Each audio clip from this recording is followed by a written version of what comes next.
The broadcast is now starting. All attendees are in listen-only mode. Good morning, everyone. Good afternoon and good evening to everyone joining us, and welcome to today's webinar. This morning's talk is entitled Bias and Randomization, 1980-2020 to 2060. My name is Kelsey Brown, and I am the Medical Writing Manager at TransPerfect Life Sciences in our London office, and it is my pleasure to be your moderator for today's session. This morning's event will run for approximately 60 minutes, including time for Q&A session with our speakers. This session is designed to be interactive and works best when you're involved, so please feel free to submit questions and comments for our speaker by using that questions chat box in your control panel, and we'll answer your questions during the Q&A session later on. If you require any assistance at all, please contact me at any time by sending me a message using your control panel. At this time, all participants are in listen-only mode, and please note this session will be recorded and made available to you on the IDDI website for viewing within 24 hours after the webinar is complete. All right, this event is proudly sponsored by the International Drug Development Institute, IDDI. IDDI is an expert center in biostatistical and integrated e-clinical services for pharmaceutical and biotechnology companies in several disease areas, including oncology and ophthalmology. IDDI optimizes the clinical development of drugs, biologics, and devices thanks to proven statistical expertise and operational excellence. And founded in 1991, IDDI is headquartered near Brussels, Belgium, with a U.S. Center of Operations in Raleigh, North Carolina, in the United States. Now it is my pleasure to introduce you to today's speakers, Dr. Jay Herson and Dr. Mark Boyce. Mark, I will let you take the helm from here. Thank you very much. And it's my great pleasure and a privilege to introduce Jay Herson, not just because he's a friend of ours, a really good friend, but also because, as you will see, he has had a very rich career, and I'm sure he will convey the lessons from his career today to us. He's been active over the last 40 years in academic groups at the MD Anderson Cancer Center in Texas. He has also been creating his own company called ALA, Applied Logic Associates, who he led for a number of years. And then he also had a very fruitful academic career at the Johns Hopkins School of Public Health, first as a student and now as faculty. So I think Jay has a lot of experience, a lot of relevant experience to cover the topic of today. And it's pretty amazing that he will cover 80 years of randomization from his start of career in 1980 all the way to today, and more interestingly, perhaps from today in the next 40 years. So I'm really pleased to welcome Jay today. Please ask him questions through the chat box if you wish. And before I leave the floor to Jay, we do have a question for you, and there will be another one at the end of the session. Can you send the question, please? So the question is randomization necessary for persuasive evidence in a clinical trial? And you have three options: yes, no, or not sure. If you would like to vote now, and you will not see the results of this question until the end of the talk, just for a bit of suspense. I'll leave that open for a few more seconds.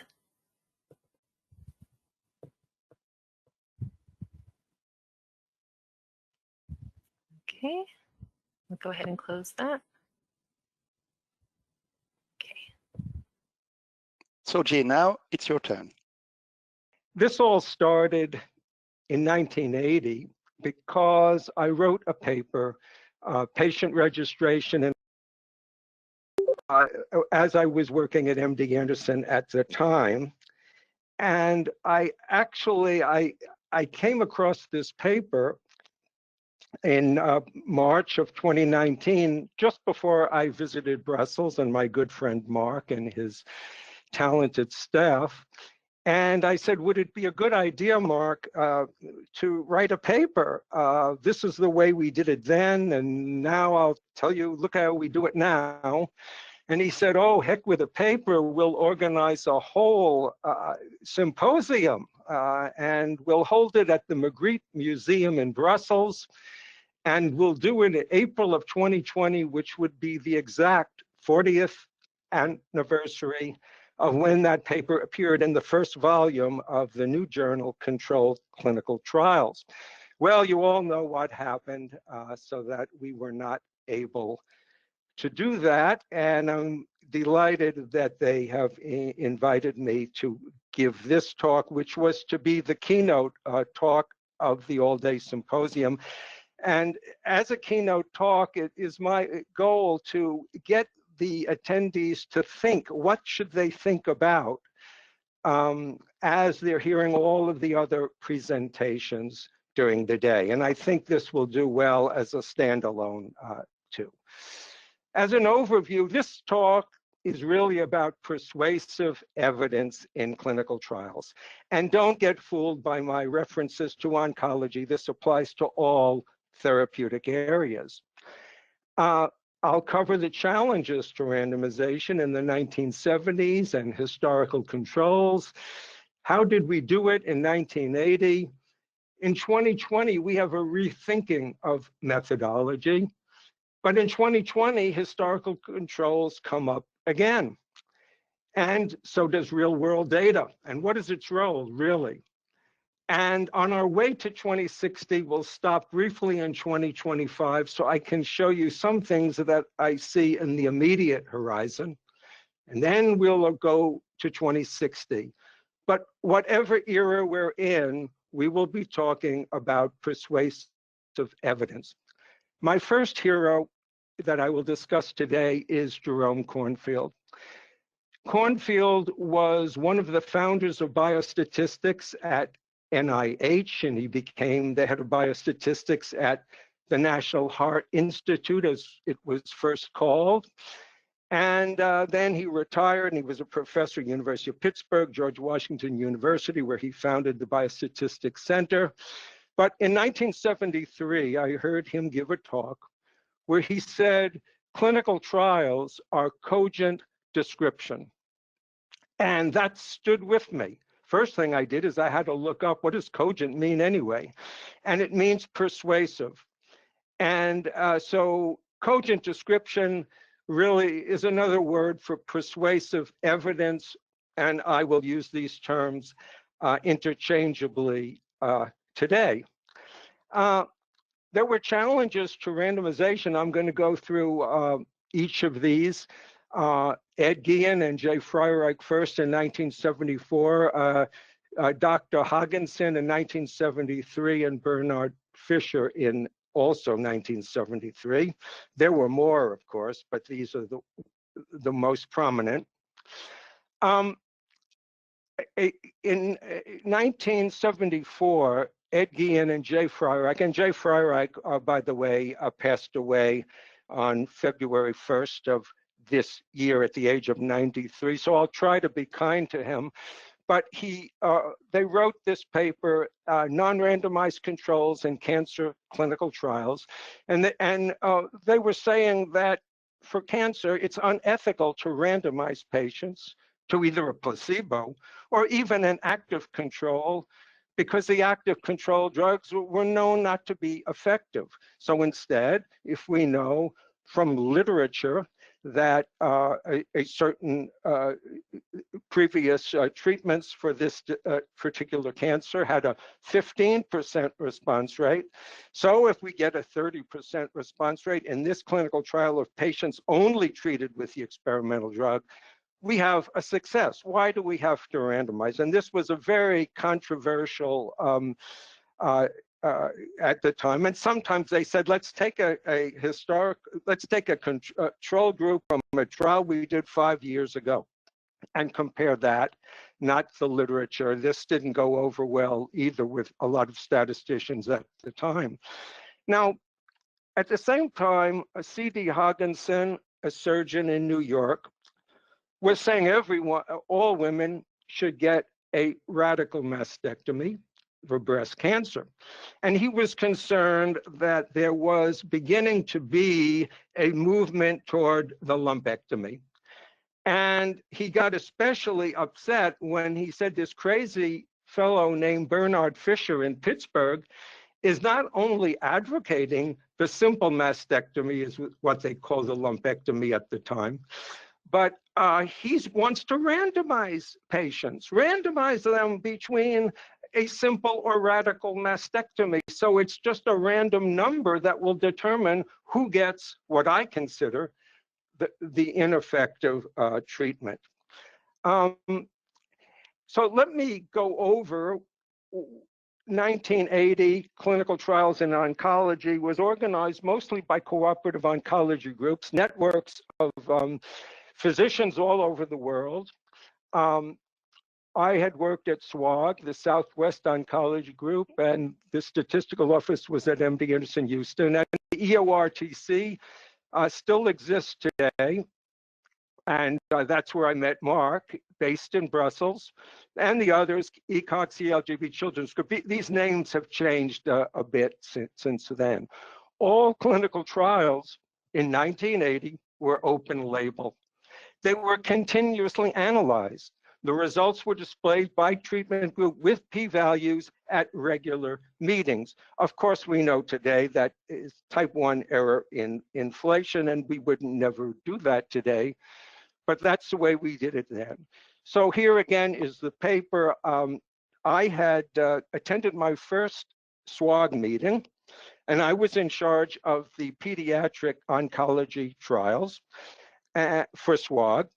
But all hell broke out at the first meeting I went to because investigators were claiming they were not getting credit for all of the patients they registered, and they demanded justice.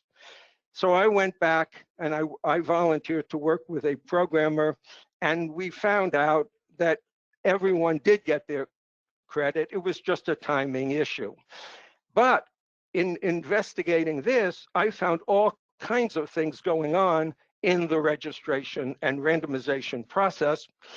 And so I volunteered then. I would be in charge to overlook all registration and randomization for the entire group. And that is the reason I was able to write this paper. But in 1980, the drug candidates were owned by the NCI, National Cancer Institute. The groups wrote protocols to use them. The drugs were manufactured under an NCI contract. There was little presence of pharma companies or the FDA in our work.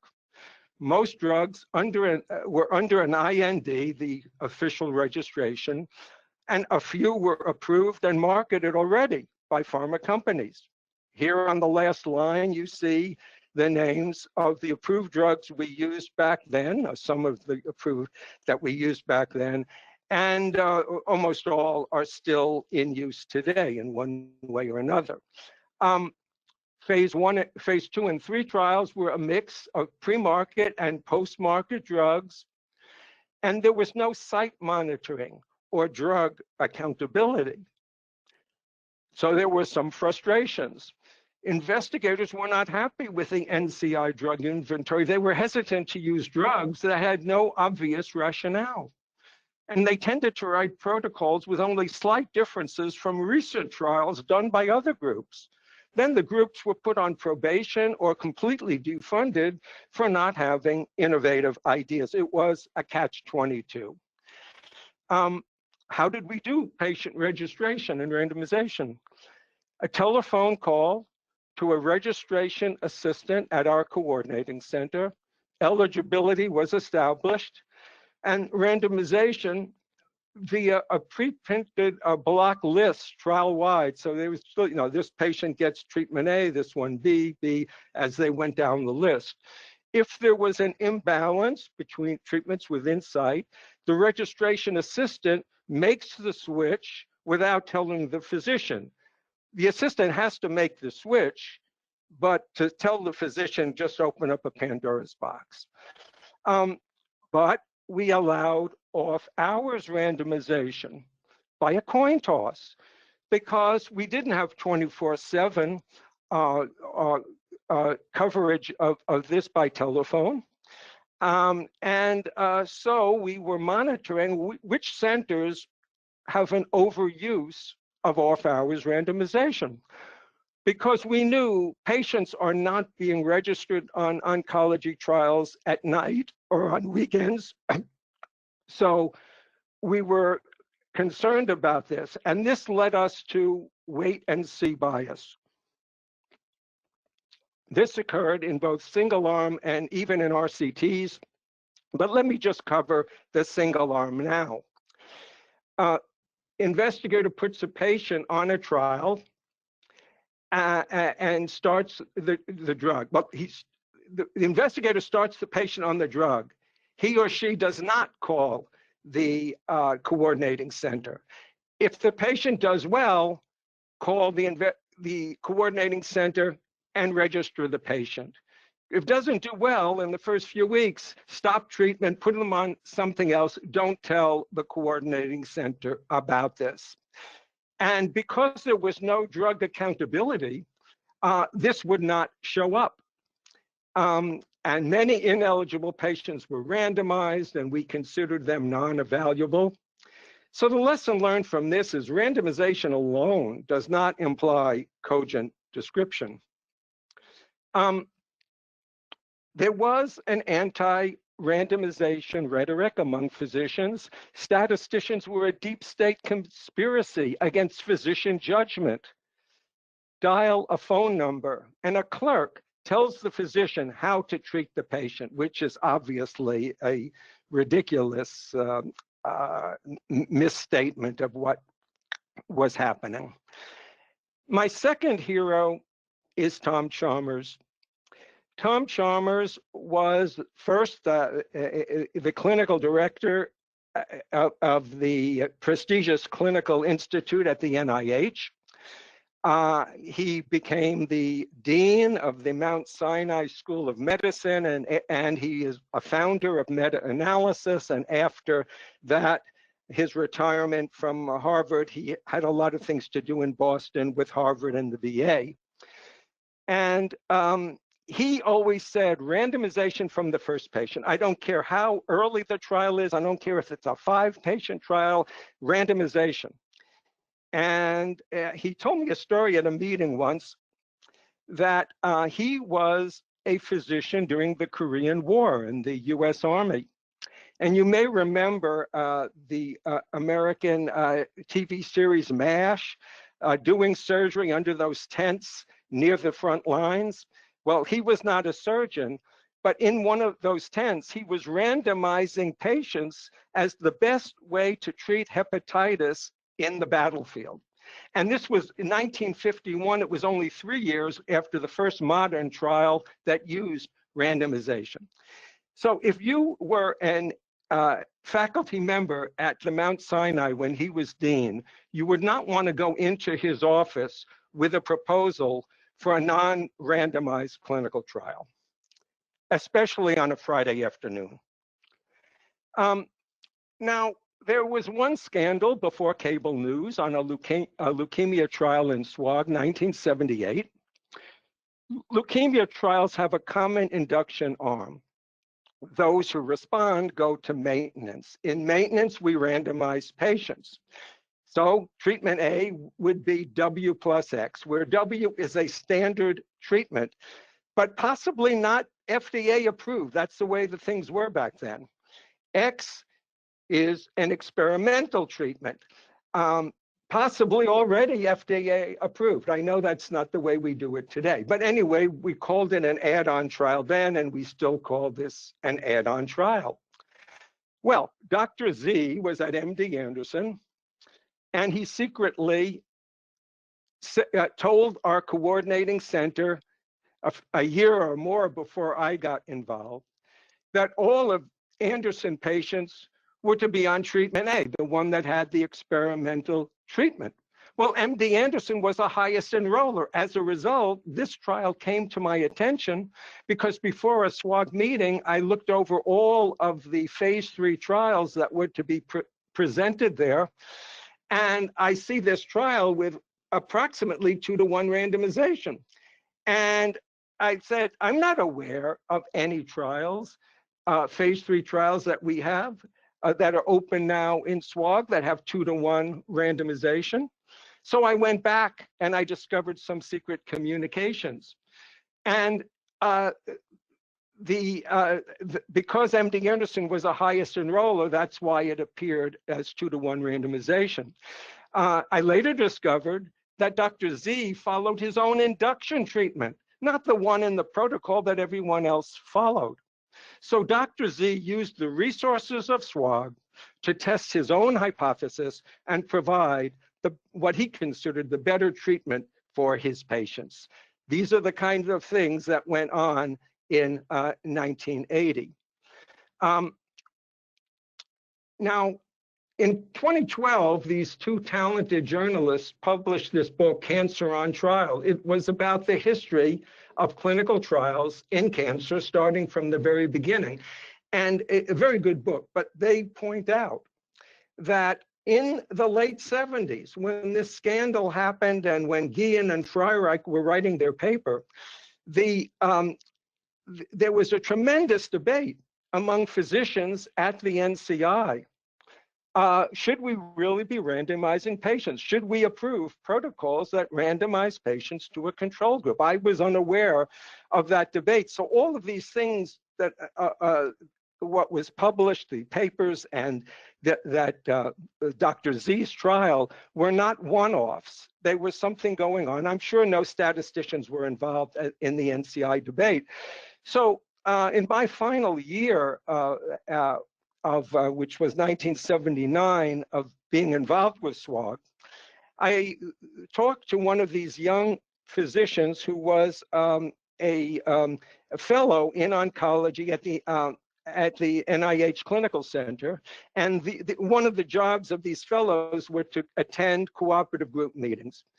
And I told them, look at all of this going on with the randomization and this thing and that thing. And he said to me, I don't quite understand what you're saying.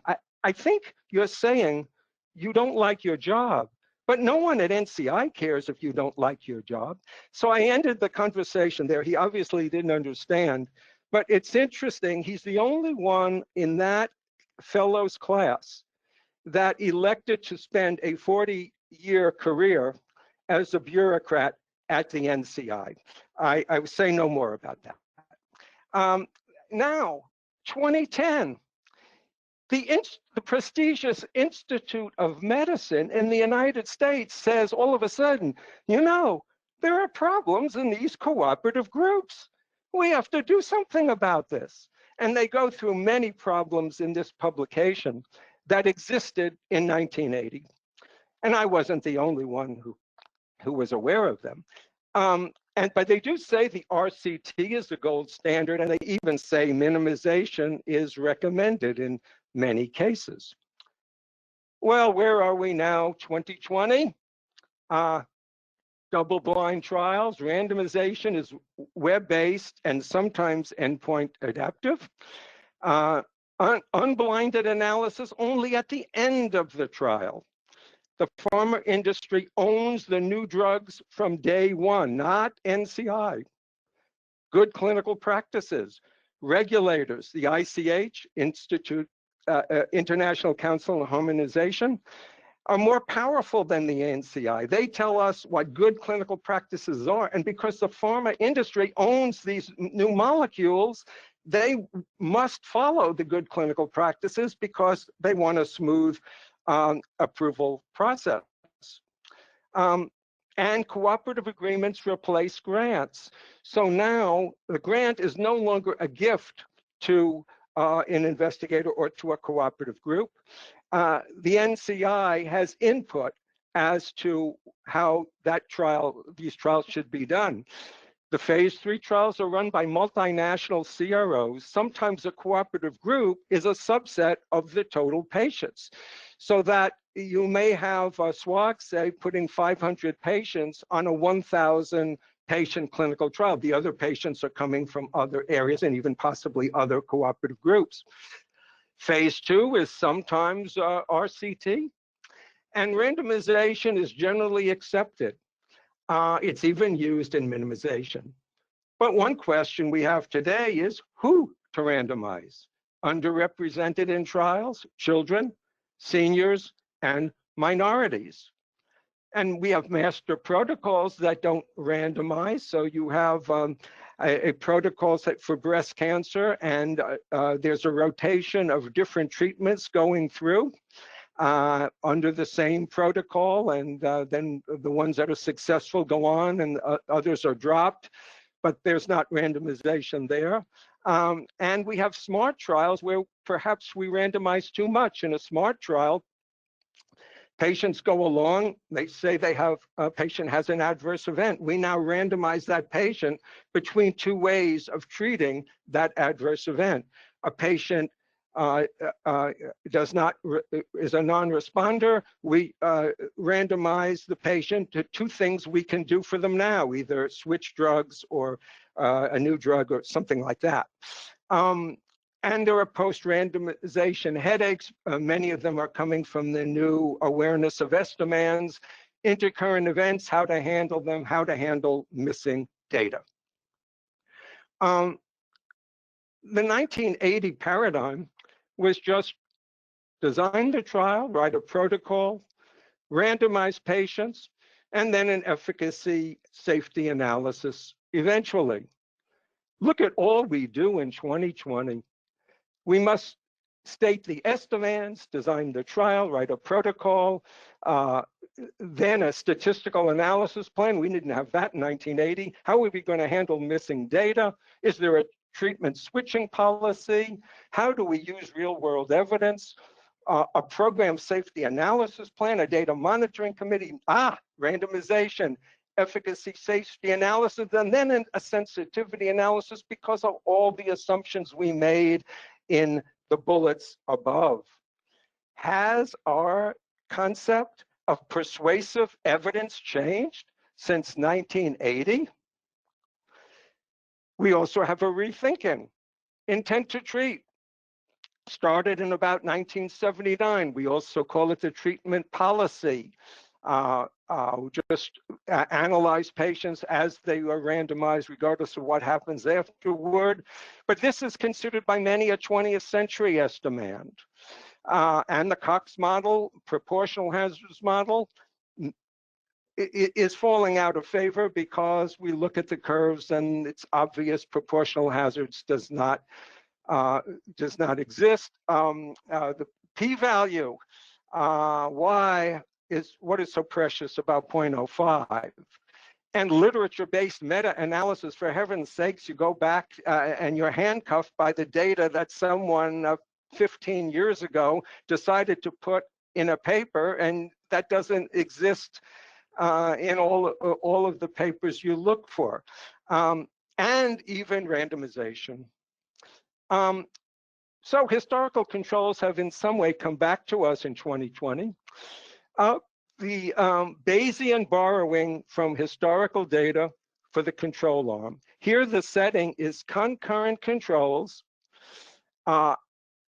enhanced by historical data, so that we might have 2-to-1 where twice as many patients are on the randomized to the experimental drug as the control, but then we enhance the control group by Bayesian borrowing and matching with patients currently on the study. And at least randomization is preserved. Non-randomized historical controls, no concurrent control arm at all. This is used in orphan indications. That is, those indications are less than 200,000 patients nationwide. Usually those are congenital enzyme deficiencies. And in post-market confirmatory trials for accelerated drug approval. But we use methodology even in those, propensity matching on covariates from historical real-world data to create synthetic controls sometimes, and we use Bayesian borrowing, and matching borrowing is based on the covariates only. Many methods like that. But it's doubtful that the data on intercurrent events like rescue meds Rescue Meds is the poster child for this Estomans era that we're in, is available in the synthetic control data. So there can be a dilution of AE incidence for AEs dependent on periodic observations. So here we have our experimental group. Patients come in every 2 weeks, every 3 weeks. And when we go back to wherever we get our synthetic controls from, there may not have been that periodic observation. So if the LVEF is not mentioned once in a blue moon, only on the basis of symptoms, but it's every 2 weeks in the experimental group, of course, this is not best. FDA has this on historical controls. It should be used only in a disease of high and predictable mortality, predictable course, where the effect of the drug is self-evident, where there's a small population and having an unmet medical need, and the efficacy is believed to be substantial. Well, if we knew all of this, why would FDA want us to do a clinical trial in the first place? But the sponsors like historical controls for this. They're gaining experience with Bayesian and Boring in their internal analysis as an aid to the design and analysis, even though they won't be able to submit this to the regulators. And they're using the best methods, state-of-the-art methods, and this is the basis of go, no-go decisions. And sometimes they can simulate historical controls from literature data or from previous trials that they have done. And so there's a lot going on behind the scenes using Bayes, although we don't get to see it, and I'll say more about that later. Science via legislation. The 21st Century Cures Act passed the US Congress, and it says, and the Prescription Drug User Fee Act, both of them say it should be using real world data, for heaven's sakes. Risk benefit analysis, innovative designs and analyses. Well, yes, if you are a senator, you may think this is easier to do than done, but people are now working very hard to fulfill the obligations under this legislation. Real world data, where do we get it from? Well, CancerLinQ is a global network of oncologists sending data into ASCO, all of the data of the patients they see, and then an ASCO member gets a patient, they enter these characteristics, and they can see how other patients were treated. FDA Sentinel project claims data from many insurance companies. Of course, Europe has their state-run health systems, Medicare, electronic health records, insurance claims data. And the problems with this is the stakeholders will support or reject inference from these sources of data depending on the results and their own bias. So a pharma company using a real-world data, they don't get the result that they would like. They say, well, the only way to answer this question is through an RCT. Didn't you hear Jay's webinar? And of course, if they do get the right answer from historical controls, they say, there it is. Yeah, we've shown it. Now everyone should use this drug. So most of these sources yield only safety data, but very soon all sources will have efficacy, intercurrent event, and biomarker data as well. At least that's the plan. Sophisticated analyses of real-world data, even non-randomized, can provide insights to issues like treatment efficacy, heterogeneity over subgroups. We never have enough patients in the different subgroups that we would like, and this is a way to get those data. But will this yield persuasive evidence? To whom? There are modeling controversies. The 2020 paradigm includes analyses that utilize models that depend on assumptions that cannot be verified. And those assumptions we use for missing data and propensity scoring. And sensitivity analysis is selective. I could have done a different sensitivity analysis that wouldn't have been as positive. But to deny the implications of data analyzed with these assumptions is to deny our ability to reason. Is our definition of cogent description changing then?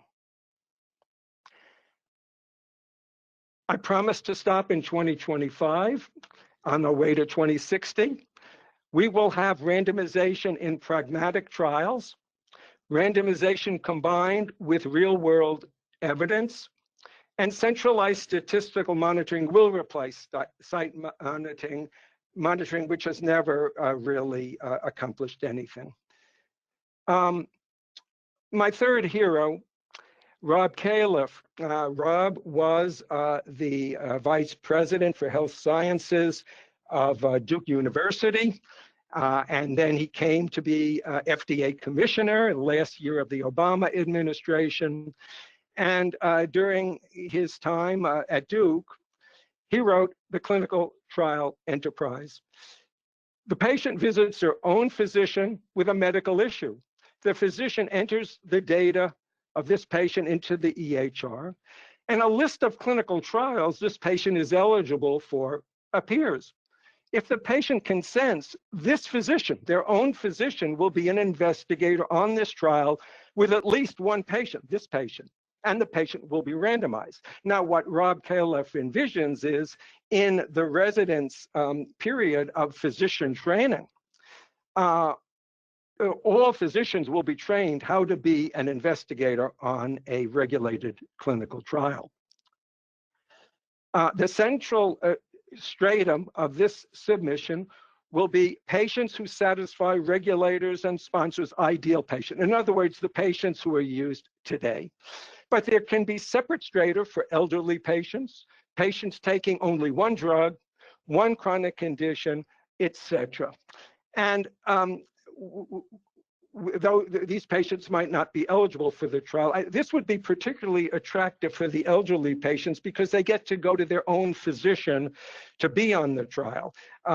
Many elderly patients don't want to go into a strange doctor's office or even travel to another city or travel to another part of town to participate in a trial.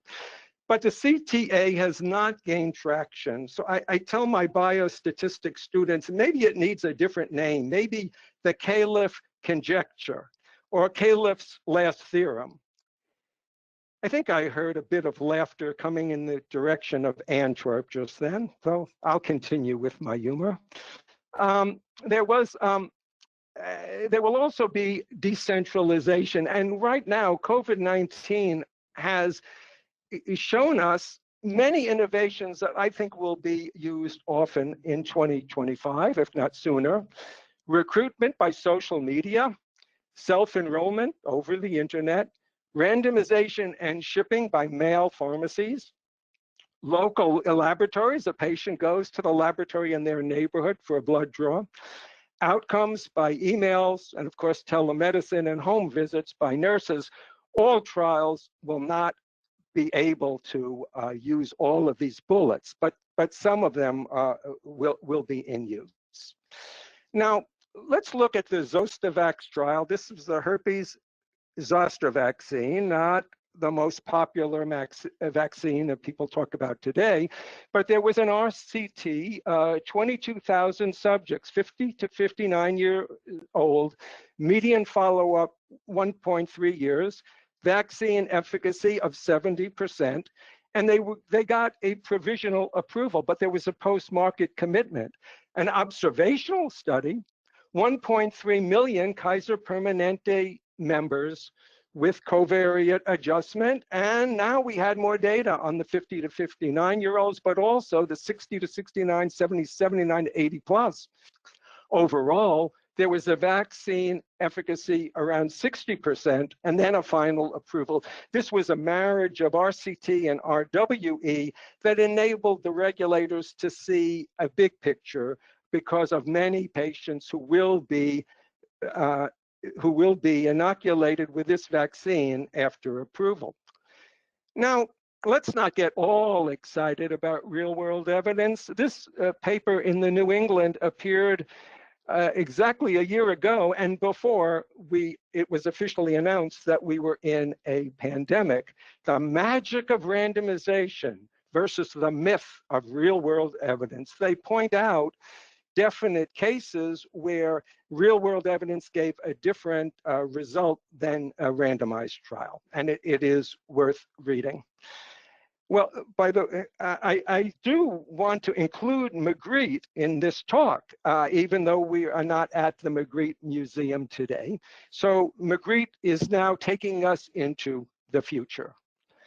And let's assume cancer was not cured, but in 2060, there'll be quantum computing in the cloud. Now, does anyone think with this kind of computer power, these computers will be using will be analyzing and calculating chi-square tests on 30 patient experiments? No, they're going to be analyzing aggregate data from all sources. Medicine and data science will be one profession. That is, people will be trained simultaneously in both, not Monday, Wednesday, Friday, medicine, Tuesday, Thursday, data science, all at once. And people like Mark Boyce and me, and many of you out there, biostatisticians, will be trained simultaneously in pharmacology and data science. And whether this is true or not, we'll all be driving electric cars. Anyway, machine learning will guide medical practice, choosing drugs and doses for a patient and changing when appropriate. And clinical trials will feed this machine, will give the information it needs to carry us further. Synthetic biology, friendly life forms, microbes that can be injected to do all kinds of good things in our bodies. And patient evaluation and drug supply will be at home.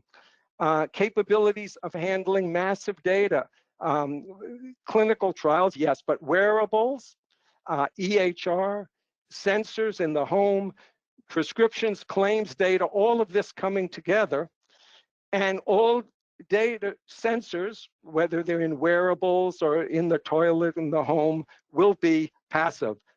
The patient doesn't have to do anything. Machine learning will replace human committees, data monitoring, safety assessment, ethics committees.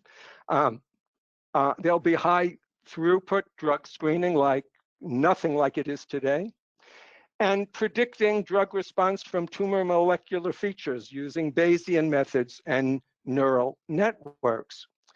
So in 2060, machine learning and AI will design the molecules. And one problem we've always had, I've always thought in biostatistics, is we have all kinds of methods of when to terminate a trial. We've never had methods of when to begin a randomized clinical trial. So they will tell us that the AI will write the protocol. The AI will then warn us about potential toxicity, what regulatory hurdles will you have with this drug, and the unintended consequences of synthetic biology, and the cost of development, a realistic cost of development.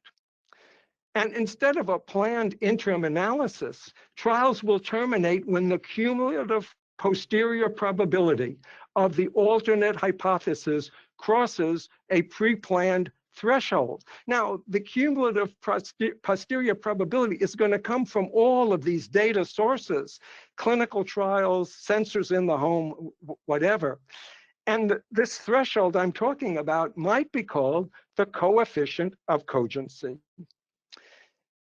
And this data, as I say, takes all aggregate data into account, and regulators and sponsors can be following the same analyses in real time, just as we follow today, every day, what is the COVID-19 situation around the world.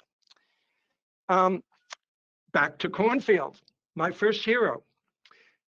Clinical trials are cogent description.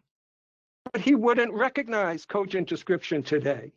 His was randomization and frequentist data analysis from a single trial. Is our idea of cogent description changing? Do regulators, insurers, physicians, patients see cogent description differently? Must we all live with the regulator's idea of cogent description? Once a drug is approved, there can be different post-market analyses for different stakeholders, for regulators, insurers, physicians, and patients. Right now, the papers that appear in the New England Journal, the BMJ, the Lancet, they are the regulator's idea of what an analysis should be, and it's useful in their work. But other stakeholders may have different estimates, different priors. Can there be separate publications of results? Are we moving in that direction? I won't go through every cell in this table, but you can see the first column gives the different stakeholders.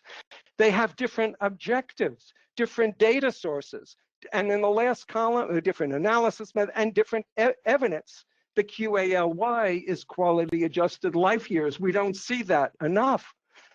And there can be different papers dealing with these different things. My fourth hero is B.W. Brown. He was eminent biostatistician at Stanford University. But in the ENR meeting in April of 1979, he gave this talk, which was later published, coincidentally enough, also in the first volume of Controlled Clinical Trials. And in one of his first sentences, he said, the analysis we do is dependent on the audience. Well, there must have been 5 or 10 people who wrote that statement down on their yellow pads and then probably didn't listen to the rest of the talk. They couldn't wait to raise their hand in the Q&A and attack B.W. Brown for making such a statement. Now, I'm using this in a slightly different way than Brown did, but several post-market analyses have implications for a pharma company. Regulatory and other analyses may have different conclusions. Well, why not? They're asking different questions. And FDA does not deal with the cost of a drug. And regulators have no data on effectiveness. We can have, for persuasive evidence, we may need all of this in the literature. And several analyses, we can have a more sophisticated safety analysis in the literature, aggregate risk-benefit, models and simulation. There's a role for real-world data. I have been saying for many years, clinical trial methodology is big R, little d. Lots of research and methodology, lots of dissertations and publications, but how many of them actually get into D, development, meaning actual use? That's why I say little d. We need to work on making little d a big D. So, but what is common? 1980, 2020, 2060? The pursuit of cogent description. Randomization, I say. Whenever cogent description is needed, some form of randomization is a best practice. Yesterday, today, and tomorrow. I thank you, and now let the questions fall from the sky. Kelsey is going to take over now, I think, if she's still with us. Yes, I am. Thank you so much. And Mark will join as well. Mark, are you still with us? I'm with you, indeed. Okay. I know we had another poll question that we wanted to submit to the audience before we ventured into much more. Do you still want me to release that? Sure. Yep. Okay. We're going to do the same question as we did at the very beginning of the presentation. So I'll launch that again for you. Please, everyone, if you could join in and submit your answers to the poll. We'll leave this on for a few more seconds. And we'll compare our results after.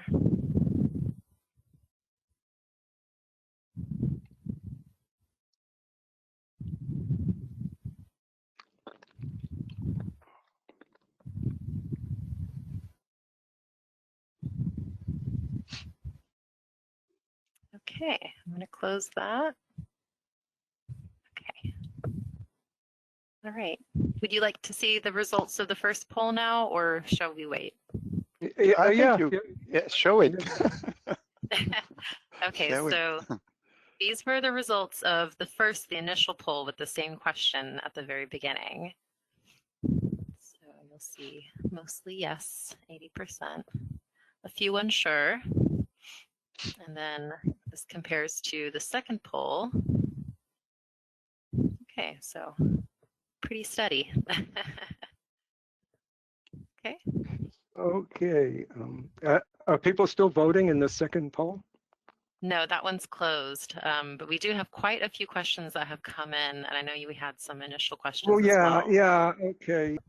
So Jay, the results of the second poll are not, as you might have expected, 100% yes and 0% no's and not sure. So what do you make of that?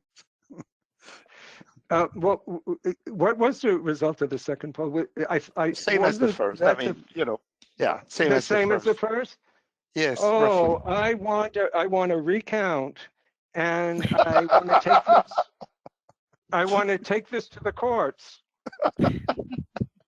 All right. Let me go in the that's what I expected, and I'm glad to see there's a diversity of opinion. Okay, good, excellent. Now let's go to the questions. Jay, I have so many questions, there's just no way you can answer them all. So I'm afraid we'll have to do some of them by email, but let me throw a few at you. Do people supplement the randomized clinical trial placebo data set with real world evidence natural history for FDA approval? Yeah, I've not seen that. That might be done for some orphan indications. Of course, this always it depends on the indication. I've not seen that done often, but in certain ethical issues where it is difficult to get patients to be randomized equally to the two groups, that would be something that would be done. I can't recall an instance of that right now. Mark, do you know an actual instance of that? I don't know. Yeah, but I think it probably in the post-approval commitment where it's known that the drug was effective so far, they wouldn't be able to get 1-to-1 randomization, but 2-to-1 they can get, and that would be an application of it. And I'm sure, I think in the AIDS trials back in the 80s, that was done. I'm sorry to take so long with this question. It's a very good question. Mark, what is the next? Okay, let me choose one from the next. There's so many. Will randomization become part of clinical routine anytime in the future? Yes, randomization will be a clinical routine in the future, especially phase 3 trials. I think so, yes. Okay. Now, do you think that with all the technology evolution described towards 2060 would allow to use more adaptive randomization phase 3 trials, for example, as soon as 2030? Oh, yes, adaptive trials. Right now, when people talk of adaptive trials, they're talking about a sample size adjustment and the interim analysis. That's what most of them are. But I do feel that the adaptive is coming. And there are many physicians and statisticians that the regulators are in favor of that. Of course, we always have to wait for the ICH to issue a guidance, but I think it's coming. Also, that last question, the person used the term clinical routine. I think they may have not meant in a clinical trial. I think they may have meant in actual clinical practice, will we be randomizing patients to different treatments rather than just a physician saying, I know exactly how to treat this patient. And the answer to that would be yes also, in the way of Califf's CTE. Yeah, I hope I answered that right now. Go ahead. There's another question that you, I think, partly addressed. If in the future response to treatment becomes predictable based on genetic data, etc., will we need clinical trials in the first place? Yeah, I mean, I believe that when in the future where we have that knowledge, and it's all based on AI that we all believe in, and the AI and machine learning has earned their place, then there may be approvals without a clinical trial. There may have to be some patients put on it for safety purposes, because we might know more about efficacy than safety from that type of analysis. So there may be some, but it may not have to be a 2,000 patient global clinical trial because of what we know. And also keep in mind that would be an excellent application of Bayes, because we have a prior distribution for success. Talking about the case, the opposite case where you have few patients, I have a question that I think is interesting here. Is randomization needed in rare diseases if access to the clinical outcomes of most, if not all patients is already available? Yeah, I think they're talking about the orphan indications. Is that it? Correct. Yeah. Very few patients. Yeah, in fact, the orphan indications are usually not randomized trials because sometimes they are, but they just do the trial and then they compare that, look, this is better than what is our experience when we didn't know how to treat these patients. And then safety is a big issue also when they go before the regulators. Everyone wishes there could be a control group, but it's usually historical in those cases. Okay. Now I'm thinking of the 10% of people who said randomization is not the best source of evidence. There's a question here that I think will address this partly. Why did the oncologists wait so long to embrace randomization? You talked about the early days of clinical trials. Why is it that it took, decades before oncology trials were randomized?